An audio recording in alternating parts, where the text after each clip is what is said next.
ഒരുപാടല്ല, എനിക്ക് തോന്നുന്നു ബിഗ് ബോസിന് പോകുന്നതിന്റെ തലേന്നോ എന്നാണെന്ന് ഞാനൊക്കെ സംഭവം ഞാൻ പറഞ്ഞതാണ്. അതുവരെ എനിക്ക് അങ്ങനെ കാണാനും പറ്റില്ലായിരുന്നു, ഒരമ്മമാർക്കും പറ്റിയിട്ടുണ്ടാവില്ല എന്നാണ് എൻ്റെ ഒരു കാൽക്കുലേഷൻ.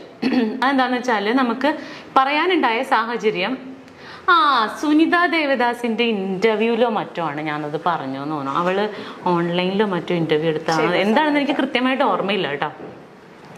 അപ്പൊ ഞാൻ പറയാനുണ്ടായ സാഹചര്യം ഇതേപോലെ, നമുക്കിപ്പം ഇത് കുറെ പേർക്ക് റിലേറ്റ് ചെയ്യാൻ പറ്റുമായിരിക്കും. നമുക്ക് എപ്പോഴും ഫോൺ കോളുകൾ വരും, മിക്കവാറും ഈ നമ്മുടെ നമ്പറുകൾ കിട്ടിക്കഴിഞ്ഞാൽ ഇങ്ങനെ വിളിച്ചിട്ട് എല്ലാവരും അല്ല കേട്ടോ, വളരെ കുറച്ച് പേര് വിളിച്ചിട്ട് എനിക്ക് എൻ്റെ സ്വന്തം പെങ്ങളെ പോലെയാണ്, എൻ്റെ മകളെ പോലെയാണ്, സ്വന്തം പെങ്ങളാണ് ഞാൻ അങ്ങനെ. അപ്പൊ ഒരാൾക്ക് ഉള്ളിൽ തോന്നുന്ന ഒരു ഇഷ്ടത്തെ അയ്യോ എനിക്ക് താല്പര്യമില്ല എന്ന് പറഞ്ഞു വെക്കാൻ അവരെ ഹേർട്ട് ചെയ്യേണ്ട കാര്യം നമുക്കില്ലല്ലോ. അപ്പൊ ചേട്ടാ താങ്ക് യു എന്ന് പറഞ്ഞ് വെക്കും. പിറ്റേ ദിവസവും വിളിക്കും പെങ്ങളുടെ സുഖം അന്വേഷിക്കാൻ, എല്ലാ ദിവസവും വിളിക്കും പെങ്ങളുടെ സുഖം അന്വേഷിക്കാൻ. അപ്പൊ ആ ഒരു സാഹചര്യത്തിലാണ് ഞാൻ പറഞ്ഞത്, അതെന്തിനാണ് അങ്ങനെ ഡെയിലി വിളിച്ച് ഒരാളെ വിളിച്ച് സുഖവിവരം അന്വേഷിക്കേണ്ടത്? പിന്നെ നമ്മൾ എടുക്കാതാവും കോള്, ശല്യമായി മാറും. ചിലപ്പോൾ വീഡിയോ കോളൊക്കെ ചെയ്ത് കളയും. നമ്മൾ എങ്ങനെയാണ് നമ്മുടെ വീട്ടിൽ നിൽക്കണം, അല്ലെങ്കിൽ നമ്മുടെ റൂമിൽ എന്തായിരിക്കും നമ്മുടെ അവസ്ഥ എന്നൊന്നും നമുക്കറിയില്ലല്ലോ. ചിലപ്പോൾ കുളിക്കാൻ കയറുന്ന ടൈമായിരിക്കും വീഡിയോ കോളൊക്കെ ചെയ്യും. അപ്പൊ അതൊക്കെ നമുക്ക് ടെക്നിക്കലി ഇതൊക്കെ ബുദ്ധിമുട്ടല്ലേ. അപ്പോഴാണ് ഞാൻ പറഞ്ഞത്, ഇപ്പൊ എന്നെ സംബന്ധിച്ച് എനിക്ക് എൻ്റെ ആങ്ങളെ കാണുന്ന പോലെ എനിക്ക് വേറൊരു ആളെ എൻ്റെ സ്വന്തം ബ്രദറായിട്ട് കാണാൻ പറ്റുമോ? ഇല്ല, പറ്റില്ല. എനിക്ക് എൻ്റെ മകനെ പോലെ എനിക്ക് വേറൊരാളെ കാണാൻ പറ്റില്ല എന്ന് ആ സാഹചര്യത്തിലാണ് ഞാൻ പറഞ്ഞത്. ഓക്കെ, അതിനുശേഷം ഞാൻ ബിഗ് ബോസിന്റെ ഉള്ളിൽ പോയി കുറേ. ബിഗ് ബോസിന് അത് വേറൊരു ലൈഫാടാ. ഇപ്പൊ കൊറോണ വന്നു, നമ്മുടെ വീട്ടില് TV ഉണ്ട്, മ്യൂസിക് സിസ്റ്റം ഉണ്ട്, നമ്മുടെ കുഞ്ഞുങ്ങളുണ്ട്, അച്ഛനുണ്ട്, അമ്മയുണ്ട്, നമുക്ക് ഇഷ്ടമുള്ള സാധനങ്ങൾ ഉണ്ടാക്കി കഴിക്കാം.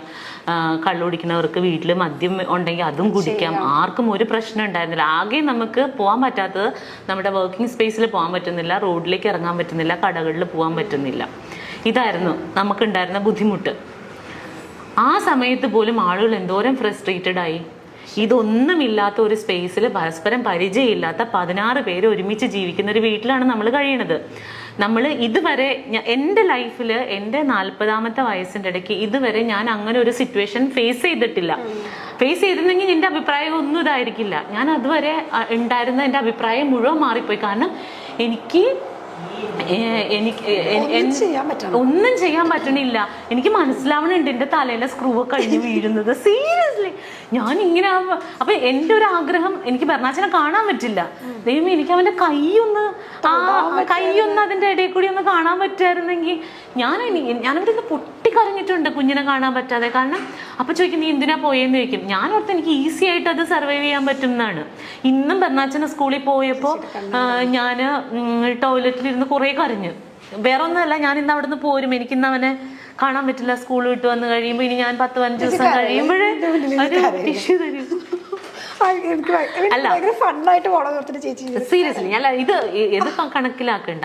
അപ്പൊ ഇനിയിപ്പോ ആൾക്കാർ സ്കൂളിൽ പോകുമ്പോഴും അമ്മ കരയുന്നു. അതല്ല അതിന്റെ ഫീല്. അവന് സ്കൂളിൽ പോയി എനിക്ക് അവനെ ഡെയിലി കാണാൻ പറ്റില്ല. അപ്പൊ ഇനിയിപ്പോ വൈകുന്നേരം സാധാരണ ഞാൻ ഇവിടെ ആണെങ്കിലും വീട്ടിലുണ്ടാവും ഞാൻ അവൻ വരുമ്പോ, അല്ലെങ്കിൽ രാത്രി ഞങ്ങൾ ഒരുമിച്ചാണ് ഉറങ്ങണത്. ഇന്ന് മുതൽ ഇനി അത് പറ്റില്ല. ഇന്നിപ്പോ ഞാൻ പോകുമല്ലോ. അപ്പൊ എനിക്ക് അവൻ പോകുമ്പോ ഒരു തിങ്ങലാണ്. ഇതിന്റെ 100 ഇരട്ടിയാണ് ഞാൻ ബിഗ് ബോസ് വീട്ടിൽ വെച്ച് അനുഭവിച്ചത്. അവിടെ വെച്ചിട്ടാണ് ഈവൻ ഫുക്രു, ഞാൻ പറഞ്ഞത് സത്യമാണ്, അവിടെ വെച്ചിട്ട് എനിക്ക് ബെർണാച്ചനായോ എന്നുള്ളതല്ല, ആ ഒരു സ്ഥലം ഫില്ല് ചെയ്യാൻ വേണ്ടിയിട്ട് ഈ കുട്ടി എന്നെ ഒരുപാട് ഹെൽപ്പ് ചെയ്തിട്ടുണ്ട്. ബെർണാച്ചൻ എന്നെ ഡി മഞ്ജു പത്രോസ എന്നൊക്കെ പറഞ്ഞ് എന്റെ മോൻ വന്ന് വിളിക്കും. അതുപോലെയൊക്കെ ബെർണാച്ചൻ അതുപോലെ ഇവൻ ഫുക്രപ്പം വന്നിട്ട് ഡി മഞ്ജു പത്രോസ എന്ന് വിളിക്കുമ്പോൾ ഞാൻ പെട്ടെന്ന് അയ്യോ എനിക്ക് കൊച്ചു വിളിക്കുന്ന പോലെ തോന്നും.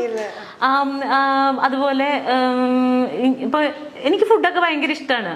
അപ്പൊ ഇന്നലെ ബെർണാച്ചൻ ചോറുണ്ട് കഴിഞ്ഞപ്പോഴത്തേനും ഞണ്ടൊക്കെ എനിക്ക് ഭയങ്കര ഇഷ്ടമാണ്. അപ്പൊ അവൻ ചോറുണ്ട് കഴിഞ്ഞപ്പോ അതിൽ നിന്ന് ഒരു കഷ്ണം ഞണ്ടെടുത്ത് എനിക്ക് തന്നു. എനിക്കിഷ്ടമാണെന്ന് അറിഞ്ഞോണ്ടാ.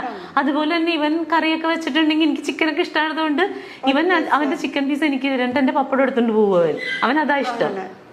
അപ്പോൾ അങ്ങനെയൊക്കെ അങ്ങനെ ഒരു റിലേഷൻഷിപ്പ് അവിടെ കിട്ടിയത് കാരണം എനിക്ക് പെട്ടെന്ന് ബെർണാച്ചനായിട്ടാണ് റിലേറ്റ് ചെയ്യാൻ പറ്റുന്നത് അവനെ എന്ന് വിചാരിച്ചിട്ട് അവൻ എൻ്റെ മകനായിട്ട് ഞാൻ ദത്തെടുത്തു എന്നല്ല അതിൻ്റെ അർത്ഥം.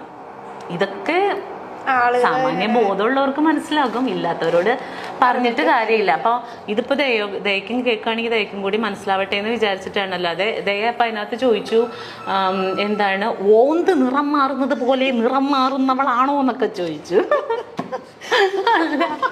ദയനോട് പറയാണ് ഓന്ത് നിറം മാറുന്ന പോലെ നിറം മാറിയതൊന്നുമല്ല, ഇതാണ് ഇതിൻ്റെ വാസ്തവം. അപ്പം പറഞ്ഞ പോലെ അവിടെ വെച്ചിട്ട് ദയക്ക് അറിയാമായിരുന്നെങ്കിൽ ചിലപ്പോൾ മനസ്സിലായിട്ടുണ്ടാവില്ല പുറത്ത്. പിന്നെ നിലനിൽപ്പിന് വേണ്ടിയിട്ട് ഓരോരുത്തരും ഓരോന്ന് ചെയ്യല്ലേ, അപ്പൊ ദയ അത് ചെയ്തോട്ടെ, കുഴപ്പമില്ല, എനിക്ക് പ്രശ്നമില്ല. Seriously no issues. Okay, next one. വെറുതെ പത്രാസ് അടിക്കല്ലേ എന്റെ മഞ്ജു. അത് അങ്ങനെ പറഞ്ഞിട്ടുണ്ടോ? അതെന്താണാവോ?